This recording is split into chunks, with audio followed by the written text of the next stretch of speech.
উদ্বোধনী অনুষ্ঠানে স্বপ্ন এখন বাস্তব।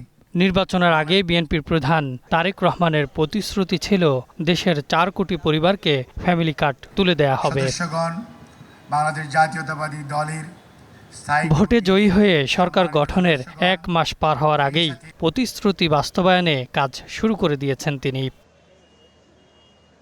মঙ্গলবার রাজধানীর বনানী টি-20 খেলার মাঠে এক অনুষ্ঠানে ফ্যামিলি কার্ড প্রকল্প উদ্বোধন করেন প্রধানমন্ত্রী তারেক রহমান।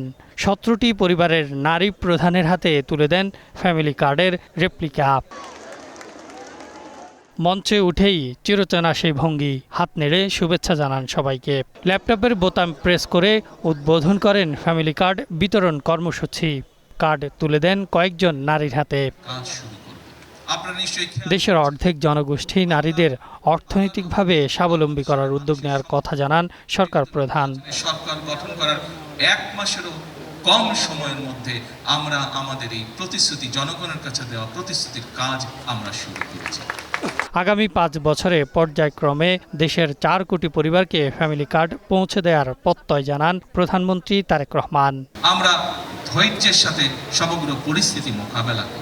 আমরা ধৈর্যের সাথে সুন্দরভাবে আমাদের এই দেশটিকে গড়ে তুলি। বর্তমান বৈশ্বিক পরিস্থিতির কথা তুলে ধরে জনগণকে দেয়া প্রতিশ্রুতি বাস্তবায়নে সরকার পিছপা হবে না বলেও জানান সরকার প্রধান। Ahsan Habib, green news, Dhaka.